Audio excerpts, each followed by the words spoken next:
स्वागत है साथियों। आज का हमारा जो टॉपिक है, आप आईकॉन एजुकेशन ग्रुप के द्वारा 10th की मैथ पढ़ रहे हो और इसमें आज हम एक महत्वपूर्ण विषय या टॉपिक पर बात करने वाले हैं। ये चैप्टर 2 है आपकी एक्सरसाइज का, वास्तविक संख्याएं या यूं कहें रियल नंबर्स। ध्यान दीजिएगा, बहुत इंपॉर्टेंट है आपके एग्जाम के लिहाज से और इसमें क्वेश्चंस टफ नहीं है बट थोड़े लेंथी टाइप के हैं। अगर आप इसे ध्यान से समझोगे, स्टार्टिंग से एंड तक मेरे पूरे वीडियो आप देखते हो तो कंफर्म मानिए, अगर इसमें से 4 मार्क्स की क्वेश्चन आते हैं तो आपके 4 में से 4 नंबर आने की 100% संभावना है। ध्यान दीजिए कैसे क्वेश्चन आते होंगे और क्या होता होगा इस एक्सरसाइज में, उसे अपन सीखना चाहेंगे। हमारे पास जो टॉपिक है वो है वास्तविक संख्याएं। मैं स्टार्टिंग करता हूं, थोड़ा बेसिक ज्ञान समझते हैं, बेसिक नॉलेज लेते हैं इसकी कि संख्याएं होती क्या है। उसके बाद अपन टॉपिक पे आएंगे, पढ़ना क्या है आप उस चीज पे आएंगे। पहले आप देखो संख्याएं। जो संख्याएं होती है दरअसल वो 2 प्रकार की होती है। पहली हम इसे कह सकते हैं हमारी वास्तविक संख्या है, वास्तविक संख्या या रियल नंबर्स। दूसरी होती है काल्पनिक संख्या है, इमेजिनरी नंबर। जो सेकंड पार्ट है इसका काल्पनिक संख्या है, इसके ऊपर अपन को बात फिलहाल नहीं करनी है, यूं कहूंगा कि बिल्कुल नहीं करनी है। समझना चाहें तो ये मानी हुई संख्या होती है। वैसे मैं इसके बारे में बता सकता हूं लेकिन फिलहाल अपना टॉपिक में मतलब हमारे सिलेबस में बिल्कुल है नहीं, तो क्यों चर्चाएं करें अपन इसकी। काल्पनिक संख्याओं को फिलहाल एक तरफ रखते हैं। वास्तविक संख्याएं जो होती है हमने काफी बार पढ़ा है, काफी सारी संख्याएं पढ़ी है, हम पढ़ी अभी तक वास्तविक संख्याएं रहे हैं। जो भी स्टैंडर्ड आपका था अभी तक वो सब में आपने वास्तविक संख्याएं पढ़ी है।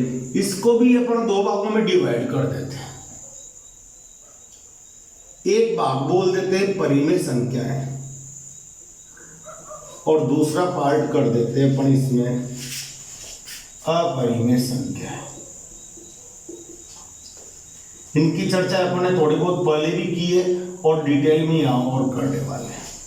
परिमेय संख्याएं और अपरिमेय संख्याएं। अब परिमेय संख्याएं क्या होती है, अपरिमेय संख्याएं क्या होती है, थोड़ा सा इसके ऊपर प्रकाश डालते हैं, इसे समझते हैं।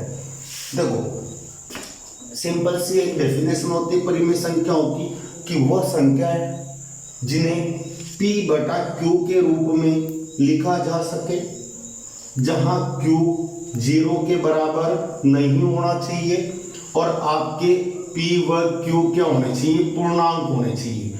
पूर्णांकों की बात में भी थोड़ी देर में कर लूंगा, इसमें आप निश्चित रहे, आपने सीखा भी है और पढ़ा भी है, फिर मैं इसे रिवाइज करवा दूंगा। या P और Q क्या होने चाहिए, पूर्णांक होने चाहिए और वह संख्या जिन्हें P बटा Q के रूप में लिखा जा सके। ध्यान दें, मैं यहाँ पे एक टर्म्स यूज कर रहा हूँ, P बटा Q के रूप में लिखा जा सके। यूं नहीं बोल रहा हूँ कि P बटा Q के रूप में लिखी हो। वह सभी संख्याएं जिन्हें P बटा Q के रूप में यानी बटे के रूप में लिखना संभव हो, वह सारी संख्याएं आपकी क्या कहलाती है, परिमेय संख्याएं कहलाती है। ध्यान दीजिएगा, बड़ा सिंपल सा पर थोड़े से एग्जांपल्स ले लेते हैं। जैसे 2/3, यहां P की जगह 2 है और Q की जगह 3 है। Q 0 के बराबर नहीं होना चाहिए। मैंने आपको एक्सरसाइज पढ़ाई थी, आपने वीडियो देखा होगा, अगर ट्रिग्नोमेट्री में पहले पढ़ा चुका हूं आपको। तो ट्रिग्नोमेट्री में जो अपन टेबल बना रहे थे वहां अपन एक चीज की थी, जब आप tan 90 का मान निकाल रहे थे तो अपने 1/0 आ रहा था, ये sin 90 का मान था, ये cos 90 का मान था। तब हमने इसे क्या लिखा था, अपरिभाषित या अनंत लिखा था। तो आप जानते हो अगर किसी भी संख्या के अपोन में 0 आ जाता है तो वह टर्म्स अपरिभाषित हो जाती है, अनंत हो जाती है। इसलिए क्यों मतलब अपोन में क्यों, जो आपके क्यों अपोन में है उसका मान तो कभी 0 होना ही नहीं चाहिए, वरना वो संख्या अपरिभाषित हो जाएगी। इसलिए यहाँ पे कंडीशन डालिए कि यहाँ कभी भी क्यों 0 के बराबर नहीं होगा। आप समझ पा रहे होंगे मेरी बात को। और दूसरी चीज हमने क्या कहा है कि वो संख्या जिन्हें P बटा Q के रूप में लिखा जा सके, तो 2/3 ऑलरेडी P बटे Q के रूप में लिखा है। यहाँ P की जगह 2 आ रहा है और Q की जगह 3 आ रहा है। हम कह सकते हैं कि 2/3 एक परिमेय संख्या है, चलो कुछ भी लिख लो, -6/7, -6 भी पूर्णांक और 7 भी पूर्णांक है, ध्यान दे, वो आगे भी फिर मैं बता दूंगा परिमेय संख्याओं में ही। तो -6 और 7 क्या हो गया आपके पूर्णांक है, तो 6/7 p/q के रूप में लिखे, इसलिए हम कहेंगे कि परिमेय संख्या है। 2 भी आपकी एक परिमेय संख्या। आप कहोगे सर कैसे, इसके बटन में तो कुछ लिखा ही है ना। अरे भाई नहीं लिखा है तो कोई बात नहीं है, उसने आप लोगों को कंडीशन क्या बताई थी, पर पहले भी जोड़ दे रहे थे कि p/q के रूप में लिखा जा सके। उसने यह नहीं कहा था कि p/q के रूप में लिखियो, लिखा जा सकता है भाई। दो को आप क्यों नहीं इसे 10/5 लिख दो, क्या 10/5 2 नहीं होता है, होता है ना। या फिर आप इसे ऐसा करो 20/10 लिख दो, या फिर इसे ऐसा करो 4/2 लिख दो, या फिर 6/3 लिख दो। क्या इन सबका मान 2 नहीं है? तो क्या हम 2 को p/q के रूप में नहीं लिख पा रहे हैं? लिख पा रहे हैं, तो हम कहेंगे 2 भी एक परिमेय संख्या है। 2 ही नहीं, 3, 4, 5 जितनी भी काउंटिंग्स आप जानते होंगे, सारे नेचुरल्स नंबर, सारे ऑल नंबर्स, सारे इंटीजर्स यानी सारे पूर्णांक और सारे पूर्ण संख्याएं, सब क्या है आपकी परिमेय संख्या है। ध्यान दीजिएगा 0.17325 ये परिमेय की अपरिमेय, और परिमेय है। क्यों परिमेय? कि इसमें देखो अपन क्या करते हैं, 5 अंक छोड़ के दशमलव है, जब इसे हटाओगे नीचे कितनी जीरो लग जाएगी, 5 जीरो लग जाएगी 1 के पीछे। तो हम क्या कहेंगे, अरे भाई p के 0, तो ये आ गया, और q की जगह ये आ गया, अर्थात हम इसे p/q के रूप में लिख सकते हैं। अतः ये संख्या भी आपकी क्या होगी, परिमेय संख्या होगी। तो हमारा कहने का अर्थ सिर्फ इतना सा है कि परिमेय संख्याएं वो होती है जिन्हें p/q के रूप में लिखा जा सके, और हम इन सबको p/q के रूप में लिख सकते हैं। तो फिर आपका होगा सर फिर बचा क्या, ऐसी कौन सी संख्या बच गई? हमारे माइंड में दशमलव वाली आपने ले ली, ये तो लिखी हुई है इसे, ये सब आप ले चुके हो 2, 5, 7। फिर कौन सी संख्या होगी जो p/q के रूप में नहीं लिखी जा सकती? तो ध्यान दीजिएगा अपरिमेय संख्याएं कैसी होती है, वह रूट के अंदर वह संख्या है जो पूर्ण घन नहीं है, सॉरी पूर्ण वर्ग नहीं है। जैसे अगर यहाँ पे रूट 4 ले लेंगे तो 4 का रूट तो आप जानते हो ना 2 होता है, और 2 तो क्या है आपका एक परिमेय संख्या है। तो आप यहाँ 4 नहीं ले सकते हो, आप यहाँ रूट 9 नहीं ले सकते हो, क्योंकि 3 होता है, और 3 हम जानते हैं क्या एक परिमेय संख्या है। और जो है रूट 2, रूट 3, रूट 5, रूट 6 है, ये सारी की सारी संख्याएं काफी सारी हो सकती है। रूट 7 आप यहाँ पे बोल सकते हो, रूट 8 आप बोल सकते हो, रूट 10 बोल सकते हो, रूट 11 बोल सकते हो। ये सारी की सारी संख्याएं आपकी क्या होगी, अपरिमेय संख्याएं होगी। ध्यान दीजिए अपरिमेय संख्या यानी इन्हें अपन कभी भी p/q के रूप में नहीं लिख सकते हैं, कभी भी नहीं लिख पाएंगे। और जब इसके बारे में और डिटेल से अपन जानेंगे कि अपरिमेय संख्याओं का जो प्रसार होता है वह अशांत अनावर्ती होता है, ये चीजें मैं आपको भी डिस्कस नहीं करना चाहता हूं, क्योंकि इसके लिए हमारे पास पर्टिकुलर एक्सरसाइज है। इसी की 2.4 में अपन इन चीजों को पढ़ेंगे, तो वहां और जरा डिटेल से पढ़ेंगे। फिलहाल आप अपरिमेय संख्याओं का मतलब ये समझ ले कि रूट के अंदर ऐसी संख्या आ जाए जिनका पूर्णगण नहीं निकलता हो, वह सारी संख्याएं p/q के रूप में नहीं लिखी जा सकती है। अतः हम इन्हें क्या कहेंगे, ये अपरिमेय संख्या है। ध्यान दो, एक अपरिमेय संख्या आपका पाई भी है, आपने काफी यूज लिया होगा इसे। पाई भी क्या होती है आपके अपरिमेय संख्या होती है। कारण क्या है, अपरिमेय संख्या क्यों होती है, क्यों ये एक अपरिमेय संख्या है? ध्यान दो, आप कहोगे अरे सर हमारे सर ने बताया था पाई का मान तो 22/7 होता है, और 22/7 तो आपके क्या है कि p/q के रूप में आ रहा है ना, फिर ये तो परिमेय होना चाहिए। अपरिमेय क्यों है? बिल्कुल सही बात है। मैं आपको एक चीज बता दूं, 22/7 आपके जो है ना वो हमेशा क्या है, आपके परिमेय संख्या है। 22/7 आपकी परिमेय संख्या है। या फिर इसे आप क्या लिखते हो, 3.14 भी लगभग इसका मान लेते हो, तो 3.14 जब आप दशमलव को उठाओगे बटे में कितना आ जाएगा 100, तो इसे भी अपन क्या कहेंगे साहब, ये भी परिमेय संख्या है। फिर ये तो बहुत बड़ा झूठ हो गया कि सर आप क्या कर रहे हो, भाई तो एक अपरिमेय संख्या और यहाँ पे बता रहे हो 22/7 3.14, ये तो परिमेय। बिल्कुल साहब, पाई एक अपरिमेय संख्या, इसका रीजन सुने, पाई का कभी भी मान 22/7 नहीं होता है। कट सकती है बहुत, अगर आपको याद ना हो तो ये कटवा सकते हैं, स्वीकारो। और इसका मान नहीं 3.14 होता है, पाई का मान तो अभी तक दशमलव के जाने कितने अंकों तक तो निकाल लिया गया है और जाने कितने अंकों तक निकाला जा रहा होगा। इसका दशमलव प्रसार जो आएगा ना वह अशांत अनावर्ती आएगा, यानी कि इसमें ना तो किसी चीज का रिपीटेशन होगा और भाग जाता ही जाएगा। यदि पाई का मान जो होगा वो कभी भी 22/7 और 3.14 नहीं होता है। लेकिन जब हम गणित में कोई भी संक्रियाएं करते हैं, कैलकुलेशन करते हैं, तो गणित में उन कैलकुलेशन की सुविधा को बढ़ाने की दृष्टि से यह देखा गया कि पाई का जो वास्तविक मान है वो लगभग 22/7 के निकट है या इसके जैसा है, या यूं कहें 3.14 के लगभग सेम है। मैं क्या कर रहा हूं, लगभग सेम है, एग्जैक्ट ये नहीं है, ना 22/7 है ना 3.14 है। 22/7 का भाग दो 3.14 आता है और इसका मान भी लगभग 3.14 समथिंग आगे काफी कुछ तक चलता रहता है, वैसा आता है पाई का मान। तो पाई का मान 22/7 या 3.14 नहीं है, इसके जैसा है। और हम कैलकुलेशन करने के लिए केवल इसी वजह से 22/7 या 3.14 को ले लेते हैं। तो 3.14 और 22/7 तो क्या है, परिमेय संख्या है, लेकिन पाई आपकी अपरिमेय संख्या है, क्योंकि इसका वास्तविक मान 22/7 या 3.14 नहीं होता है। आपने 9th में आपके जब आपने वो स्टैटिक्स पढ़ी होगी, बारंबारता सारणी बनाना, तो वहाँ पे आपको एक जगह पाई के पीछे जो विस्तार रूप से उसका मान दिया था 3.14 का समथिंग कुछ लंबा सा मान दे रखा था पॉइंट में। अगर आप वहाँ देखोगे तो 50 अंक तक लगभग आपको शायद मान दिया हो, तो ये काफी अंकों तक आगे तक निकलता जा रहा है। और हम कह सकते हैं कि आपके पाई जो है वो अपरिमेय संख्या है, कारण मैं बता चुका हूँ विस्तार से। और जबकि 22/7 या 3.14 आपके क्या है, परिमेय संख्या है। ओके, थोड़ा सा और आगे बढ़ते हैं, ध्यान दें, इसी में मैं थोड़ा आगे बढ़ जाता हूँ। आप परिमेय और अपरिमेय को समझ चुके होंगे। अगर इसकी परिभाषा बोल दी जाएगी तो परिभाषा में क्या कहा जाएगा कि ऐसी संख्याएं वह संख्याएं जिन्हें P/Q के रूप में नहीं लिखा जा सकता है, अपरिमेय संख्याएं कहलाती है। ध्यान दीजिएगा, आपके अपरिमेय संख्याएं कौन सी संख्याएं होगी जिन्हें P/Q के रूप में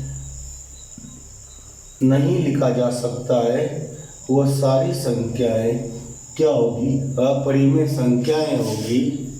तो परिमेय संख्याएं कौन सी होगी जिन्हें P/Q के रूप में लिखा जा सकता है, समझ चुके होंगे। अब परिमेय संख्याओं में तुम्हें थोड़ी सी और जो आपने पुराने टाइम पे बातें सीख रखी वो बता देता हूँ। परिमेय संख्याएं जो हमने पढ़ी है अभी तक, आपने नाम सुना होगा प्राकृत संख्या का। सबसे पहले स्टार्टिंग इनसे होती है, प्राकृत संख्या है। प्राकृत संख्या है जो हमें प्रकृति से डायरेक्ट मिली है। प्रकृति से कैसे मिली है साहब, कि जब आविष्कार हो रहा होगा संख्याओं का, जब इनकी आवश्यकताएं फील हुई होगी, उस वक्त जीरो नहीं लिया था, तो वहाँ पे आपने क्वांटिटी देखी थी। जैसे मेरे पास 10 अगर मार्कर पेन है, ऐसे अगर उसे मैं काउंटिंग करना प्रारंभ करता हूँ, मेरे को आवश्यकता कब होगी, जब मेरे पास पेन होंगे। मान लो मेरे पास 10 पेन है, तो मैं कहाँ से स्टार्ट करूँगा, 1 से स्टार्ट करूँगा ना, 0 से तो करूँगा नहीं कि 1 पेन हो गया, 2 हो गए, 3 हो गए। अगर मेरे पास पेन ही नहीं होंगे तो काउंटिंग स्टार्ट कहाँ से करेंगे।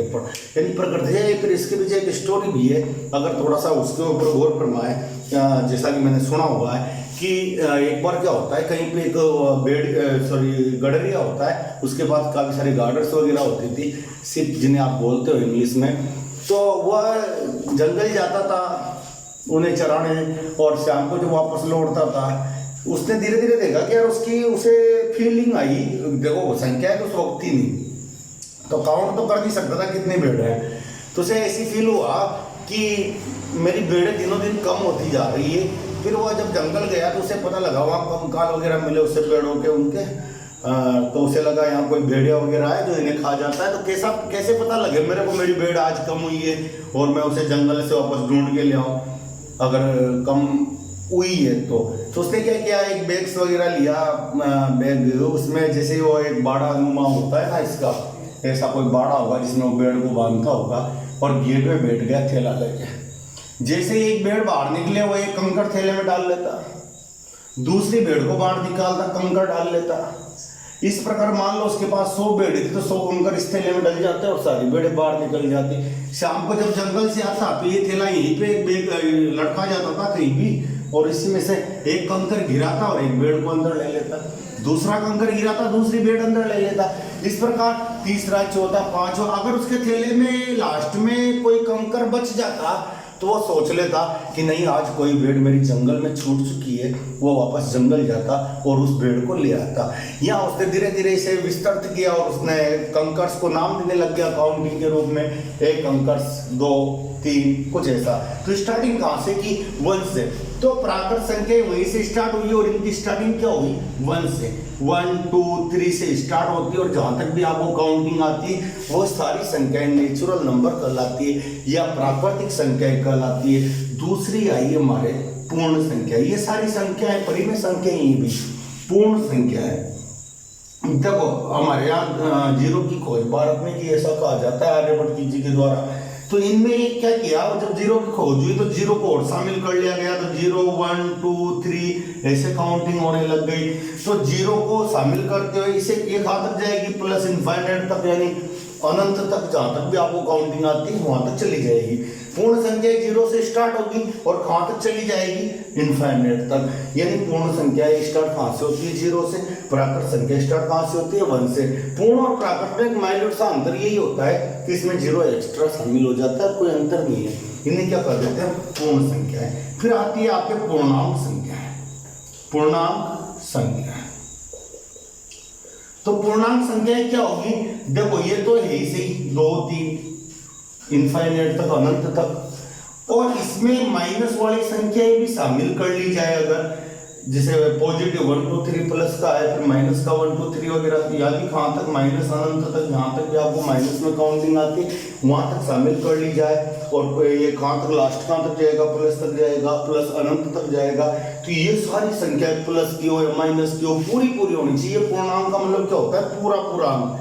1, 2, 3 पॉइंट में नहीं आएगा, 1.3 पूर्णांक नहीं है। तो ये सारी संख्या आपकी क्या कहलाएगी, पूर्णांक संख्या कहलाएगी। और हमने यहाँ लिखा था परिमेय संख्याओं में कि P/Q के रूप में लिखा जा सके, जहाँ P और Q पूर्णांक है।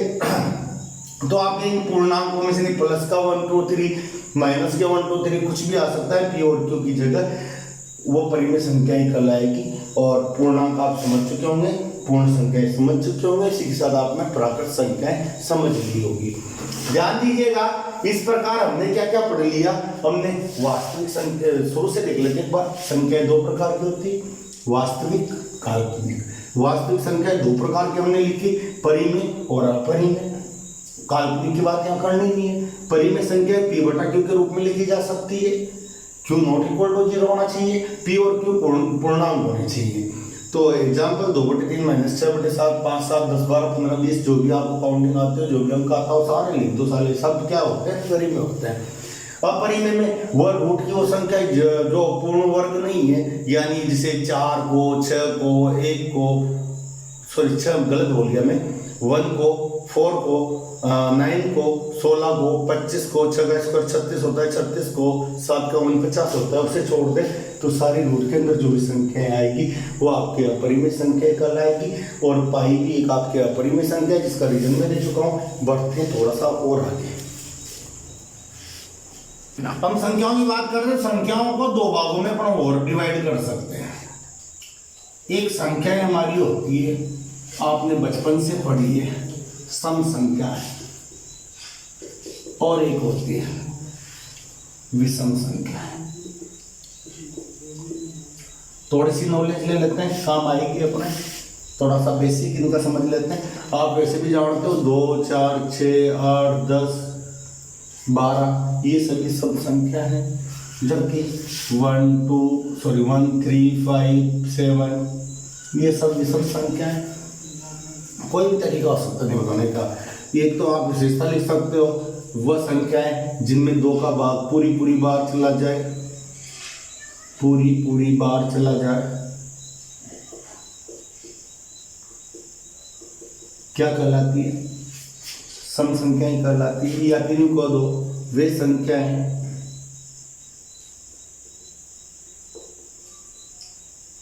जिनके इकाई का अंक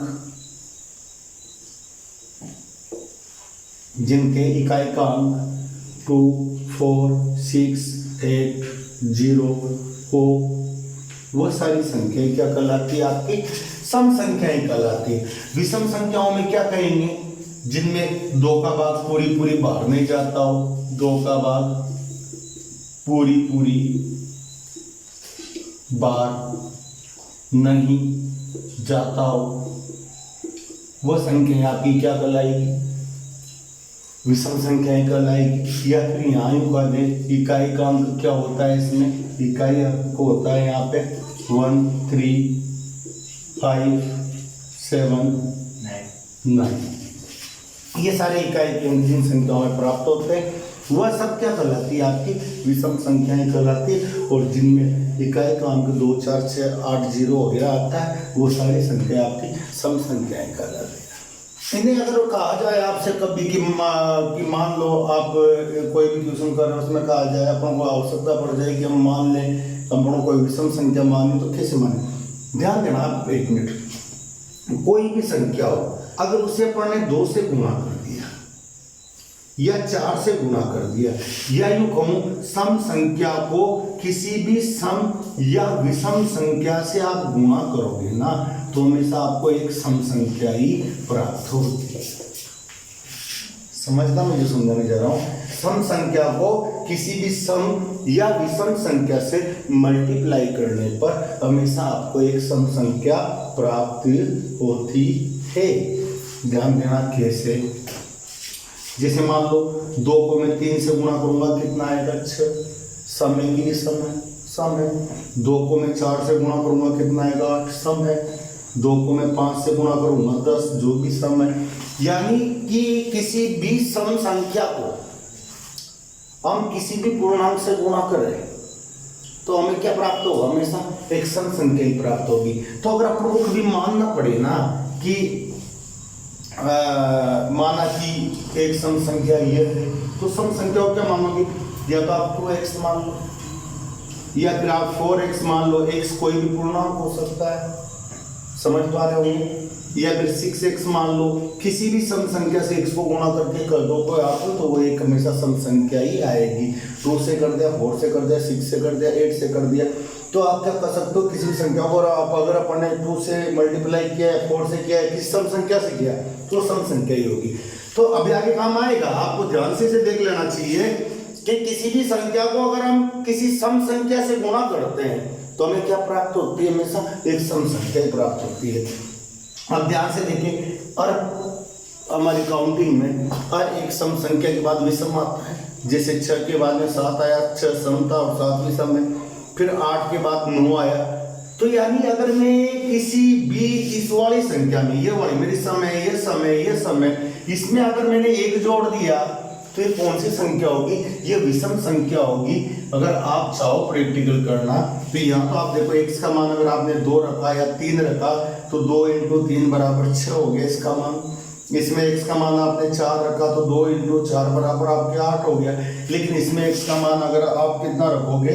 3 रखोगे तो 2 × 3 + 1 आ गई ना आपकी विषम संख्या। और देख लो यहाँ पे अगर आप 4 रखोगे, 4 × 2 = 8, 8 में 1 जोड़ा लो, जो भी विषम है। यानी विषम संख्या को कभी भी लिखना होगा तो 2x में या 4x में या 6x में आप 1 जोड़ दो, वह संख्या हमेशा क्या होगी? विषम संख्या होगी। और अगर इनमें अपन ने जोड़ा +0 जोड़ दिया या 2 जोड़ दिया या फिर 4 जोड़ दिया, तब भी आपको सम मिलेगा, क्योंकि ये सम है और ये सम है, और सम को जोड़ने में भी क्या आता है? सम। और सम और विषम को जोड़ने में हमेशा क्या आता है? विषम आता है। बाकी मैं क्लियर कर दूंगा आगे जब भी क्वेश्चंस आएंगे, उसमें आप फिलहाल इतना सा समझ लो कि इस प्रकार हमने सम संख्या लिखी है और उनमें 1 जोड़ दिया जाए तो विषम संख्या हो जाती है। ध्यान दें, अगला हम थोड़ा सा समझना चाहेंगे, यही पे समझ लेते हैं। संख्याओं के 2 प्रकार और समझ लेते हैं। संख्याएं दो प्रकार से और डिवाइड की जा सकती है। एक होता है भाज्य और दूसरी होती है अभाज्य। भाज्य संख्याएं कौन सी होती है? जिनमें स्वयं और एक के अलावा अन्य किसी न किसी संख्या का भाग जा रहा हो, वो सारी संख्याएं भाज्य संख्याएं कहलाती है। जैसे 4 है, 4 में 4 का भाग जा रहा है और 1 का जा रहा है, ये तो जाता ही है, प्रत्येक संख्या में जाएगा। कोई भी संख्या दुनिया की उठा ले, उसमें खुद का और 1 का भाग तो जाता ही है। तो इसके अलावा इसमें क्या 2 का भाग जा रहा है? बिल्कुल 2 का भाग जा रहा है यहाँ पे 2 बार। तो हम इस संख्याओं क्या कहेंगे? भाज्य संख्या कहेंगे। काफी सारी संख्या हो सकती है, 6 में भी 2 का भी जा रहा है और 3 का भी जा रहा है, 8 में 2 का जा रहा है, 4 का जा रहा है, इसलिए ये भी क्या है? भाज्य है। 9 में 3 का जा रहा है, 9 का तो जाता ही है, 1 का जाता ही है। तो वह संख्या है जिसमें खुद स्वयं और 1 के अलावा किसी अन्य संख्या का और भाग जा रहा हो, वो सारी संख्याएं आपकी क्या कहलाती है? भाज्य संख्याएं कहलाती है। बात करते हैं अभाज्य संख्याएं की, तो जहां अब इसका उल्टा बोल दो, केवल वह संख्याएं जिसमें स्वयं का ही भाग जाता हो या 1 का भाग जाता हो, इनके अलावा किसी का भाग नहीं जाता हो, वह सारी संख्याएं आपकी क्या कहलाएगी? अभाज्य संख्याएं कहलाएगी। ध्यान दें, 2 में केवल 2 का भाग जाता है, स्वयं का जाता है, इसके अलावा किसी का नहीं जाता है। 1 का तो जाता ही कंपलसरी। 3 में देखो 3 का ही जाता है या फिर 1 का जाता है। 5 देखो 5 में 5 का भाग दे सकते हैं या 1 का देंगे, तो ये भी अभाज्य हो गई। इसके अलावा 7 देखिएगा, इसमें किसका भाग जाएगा? 7 का ही जाएगा। इसके बाद और चले तो 11 आ जाएगा, और चले तो 13 आ जाएगा, फिर 17 आ जाएगा, 19 आ जाएगा, 23 आ जाएगा, और 23 के बाद आप देखोगे 29, 29, या फिर ऐसे बहुत सारी संख्या 31 है। तो ये सारी संख्याओं में देखो आप स्वयं के अलावा किसी और का भाग नहीं जा रहा है, इसलिए हम क्या कहेंगे? ये सारी संख्याएं क्या होती है? अभाज्य संख्याएं होती है। ध्यान दो, मैंने यहाँ 2 भी ले लिया, 3 भी ले लिया, इधर भी 4 ले लिया था, पर यहाँ मैंने 1 नहीं लिया है। तो 1 क्या होता है? 1 क्या होता है? 1 भाज्य है या अभाज्य? तो ध्यान से देखना, 1 ना तो भाज्य होता है ना ही अभाज्य। किस्मत का मारा है बेचारा, इसे किसी ने शामिल नहीं किया। न तो ये भाज्य की श्रेणी में आता है और न ही अभाज्य की श्रेणी में आता है। तो ध्यान दीजिएगा, जब भी आपसे कहा जाए कौन कौन सी अभाज्य संख्या है, तब भी आप 1 को काउंट नहीं करोगे। जब आपको भाज्य संख्या बतानी हो तब भी आप 1 को काउंट नहीं करोगे। मेरे हिसाब से आप ये चीज़ समझ चुके होंगे, भाज्य संख्याएं क्या होती है, अभाज्य संख्याएं क्या होती है, सम संख्याएं क्या होती है, विषम संख्याएं क्या होती है। ये बेसिक चीज़ें हैं जो हमारे इस एक्सरसाइज में काम आने वाली है। उम्मीद करता हूँ आपको ये समझ में आई होगी। थोड़ा सा मैं इसमें एक चीज़ और ले लेता हूँ। तो अपना इसमें अगला टॉपिक आता है यूक्लिड विभाजन प्रमेय का। ध्यान से समझना इस वाली चीज को। यूक्लिड विभाजन प्रमेय का क्या है? वैसे तो आपको बुद्ध बनाने का काम है, ये सारा काम अपन ने किया हुआ है। कैसे किया है? बचपन में हमारे गुरु जब हमें भाग सिखाते थे तब हमें कहा जाता था कि भाग को छेद करने की विधि। तो आप उस विधि में क्या करते थे? आपको पहले ये चीज पता होना चाहिए, जिसमें अपन भाग देते हैं उसे क्या करते हैं? भाज्य। जिसमें आप भाग देते हो, इस जगह में ना पोजीशन यहीं पे लिखी है ताकि आप बढ़िया से समझ पाओगे। तो जिसमें भाग देते थे उसे आप क्या करते हो? भाज्य। जिसका भाग आप देते थे उसे क्या करते थे? भाजक। जितनी बार भाग जाता था उसे आप यहां लिखते थे और उसे अपन क्या करते थे? भागफल। और अंतिम रूप से यहां पर जो भी बचता था उसे आप कहते थे शेषफल। आपको पोजीशन के अकॉर्डिंग ये सब चीजें पता चल गई होगी। जिसमें भाग देते हैं भाज्य, जिसका भाग देते हैं भाजक, जितनी बार भाग जाता है भागफल गलत है, और जो शेष बचता है उसे क्या कहते हो, शेषफल। वहां आपके गुरुजी कहते थे कि जांच कीजिए कि ये आपने भागफल सही किया, तो आप कैसे जांच करते थे, भाज्य जो होता था वो किसके बराबर आता था, भाजक इंटू भागफल प्लस शेषफल के। मैं सही होऊंगा, आपको ये वाली चीज याद आ रही है, जो आपका भाज्य है वो भाजक इंटू भागफल प्लस शेषफल होता था। ध्यान दीजिएगा यूक्लिड विभाजन परिमेय में भी कुछ नहीं है कि ए और बी दो धनात्मक पूर्णांक है, धनात्मक पूर्णांक है, तब इन्हें निम्न प्रकार लिखा जा सकता है। कैसे लिखा जा सकता है, ध्यान से देखो, ए बराबर बी इंटू यहाँ पे सी लिख दो क्या, या क्यू लिखूं, कुछ भी लिख दो, बी इंटू क्यू लिख दो प्लस आर, कुछ भी लिख सकते हैं वैसे, ध्यान दो। यानी कि ए बराबर बी क्यू प्लस सी भी लिख सकते हो अगर आपको अच्छा लगता हो, या ए बराबर, इन्हें ए और बी धनात्मक पूर्णांक है, उन्हें हम किस प्रकार लिख सकते हैं कि ए बराबर आपका क्या हो गया, बी क्यू प्लस आर हो गया। ध्यान दें यहाँ आपके क्यू क्या है, एक पूर्णांक है, आर भी एक पूर्णांक है, ध्यान से समझना इसको। यह यूक्लिड विभाजन परिमेयिका के नाम से जानी जाती है, पर मैं ये कहूँगा कि यूक्लिड विभाजन परिमेयिका नहीं है, आपका यही तो फॉर्मूला है।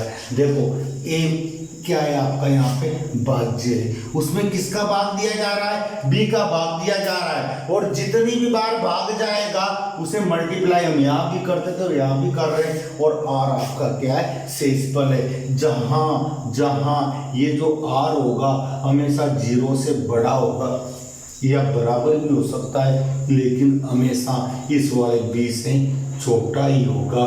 ये एक कंडीशन और दे दी, और इसी को कहा गया है यूक्लिड विभाजन परिमेयिका। समझने का प्रयास करना, कहाँ से ये वाली स्टेप लिखी, ये थोड़ा समझने का आपके टॉपिक आ जाएगा। ध्यान दो, मैं कोई भी एक संख्या ले लेता हूँ, मान लो मेरे पास 35 है, कितना है साहब, 35 है, और इसमें मेरे को भाग देना है 12 का, ठीक है। यानी मेरे पास ए की जगह तो 35 है और बी की जगह कितना है, 12 है। ध्यान देना, 12 का भाग 35 में दे रहा हूं, 1 12 2 12 आपका हो गया 24, यहाँ पे कितना बचा, 11 बच गया। ध्यान से देखें, क्या मैं इसे इस प्रकार लिख सकता हूँ कि ये 35 जो है भाज्य बराबर भाज्य कितना है, 12 इंटू भागफल कितना है 2 प्लस शेषफल कितना है 11। ध्यान दो, 1 12 12 2 12 24, 24 में 11 जोड़े क्या 35 नहीं होता है, ये मैंने इस रूप में लिख दिया। ध्यान दें, ये आपका किस रूप में लिख दिया, यूक्लिड विभाजन परिमेयिका के रूप में। अब सुनो, यहां भाग कब जाएगा, अगर ये 12 से बड़ा आता तो भाग जाता, यानी ये वाली संख्या शेषफल हमेशा इससे छोटा ही आएगा। अगर इसके बराबर भी आ जाता है तो इसमें भाग चला जाता है। तो मैंने यहाँ यही तो कहा है, जो आपका आर है, आर क्या है आपका, शेषफल है, शेषफल हमेशा बी क्या था आपका, भाजक था, तो आर हमेशा, ये इसका मतलब समझते हो ना, लेस देन, यानी छोटा है, कौन छोटा है, आर छोटा है बी से, यानी आर हमेशा छोटा रहेगा किससे, बी से। क्यों रहेगा, अगर बराबर भी हो गया ना, या 11 की जगह 12 भी है गया ना, तो भाग चला जाएगा और शेषफल वापस 0 आ जाएगा, जो और भी छोटा हो जाएगा। यानी कि हमेशा इस जगह कभी भी इससे बड़ी संख्या नहीं आ सकती, अगर इससे बड़ी संख्या आएगी तो भाग आगे तक और जाएगा। तो हमारा शेषफल जो है हमेशा किससे छोटा रहेगा, हमारे भाजक से छोटा रहेगा, यानी बी से छोटा रहेगा। और शेषफल कितना छोटा हो सकता है, ध्यान दें, अगर यहाँ 36 होता तो भाग कितनी बार चल जाता, 3 बार, और 3 बार 36, यानी न्यूनतम शेषफल क्या बच सकता है, 0 बच सकता है। यानी शेषफल 0 के बराबर तो हो सकता है, इसका मतलब क्या होता है, छोटा है, सॉरी r बड़ा है 0 से या फिर बराबर है, तो 0 के बराबर तो ये हो गया। इसकी जगह मान लो अगर 39 होता तो 3 12 36 और शेषफल कितना आता 3। ये किससे बड़ा है? 0 से बड़ा है शेषफल। तो हमेशा ध्यान रखना शेषफल या तो 0 होगा या 0 से बड़ा होगा, लेकिन कितना बड़ा होगा कि इससे छोटा होना चाहिए 12 से। यानी हमेशा r का मान 0 के बराबर हो सकता है या 0 से बड़ा हो सकता है, लेकिन हमेशा b से छोटा ही रहेगा। b से छोटा क्यों रहेगा? मैंने आपको रीजन दिया है किस लिए रहेगा, क्योंकि अगर b से बड़ा हो गया ना, r जो है b से बड़ा हो गया तो वापस भाग चला जाएगा। यहाँ तक ठीक है। अगर यहाँ मान लो 30 होता तो फिर ये शेषफल ही निकल आता, क्योंकि आप क्या करते हैं सर 12 का भाग तो 4 है ना, तो 12 12 दूगा 24, तो आपके कितना बच गया? अच्छा देखो फिर शेषफल कम हो गया। यानी ये वाली वैल्यू हमेशा इससे छोटी रहेगी, r छोटा रहेगा 20 से, जबकि ये वाली वैल्यू शेषफल जो है हमेशा 0 से या तो बराबर रहेगा या 0 से बड़ा रहेगा। बात समझ में आ रही होगी। तो यही आपकी जो है यूक्लिड विभाजन प्रमेय का है और कुछ नहीं है। सिंपल सा कथन है, a और b दो धनात्मक पूर्णांक है, तब इन्हें a बराबर b³ प्लस r के रूप में लिखा जा सकता है। आपका a क्या है भाई? भाज्य बराबर भाजक, ये वाली चीज है। भाज्य बराबर भाजक इंटू भागफल प्लस शेषफल है। अब इसके ऊपर आधारित सवाल करेंगे, देखना आपको इन सवालों को बहुत आराम से समझना है। मैं 101% गारंटी लेता हूं कि आपको प्रत्येक सवाल बहुत अच्छी तरह से समझने में आएगा। पर्टिकुलर इनके टर्म्स होते हैं, इन्हें आपको समझने का, देखो मैं जब क्वेश्चन करवाऊंगा तभी आपको बेटर तरीके से बता पाऊंगा देखो कितने अच्छे सवाल है और अपने इसे कितने अच्छे तरीके से कर रहे हैं। सर्वश्रेष्ठ तरीके से हम इसके सवाल करने वाले हैं। विद्यार्थियों को टेंशन बहुत ज्यादा देते हैं ये, लेकिन जब आप इसे पढ़ लोगे ना, जब मैं इसे पढ़ा दूंगा तो आपके बड़े आनंद देने वाले सवाल बन जाएंगे साथी, बड़े इजी में आप नहीं समझ पाओगे। तो आज की वीडियो के लिए तो अपन यहीं पे रुकेंगे। ये इंट्रोडक्शन किया है अपन ने अपने एक्सरसाइज 2 का जो वास्तविक संख्या है। नेक्स्ट वीडियो में मिलते हैं और अपने एक्सरसाइज 2.1 के क्वेश्चंस करते हैं और बड़े सिंपल वे में करते हैं। थैंक यू स्टूडेंट, मिलते हैं अगले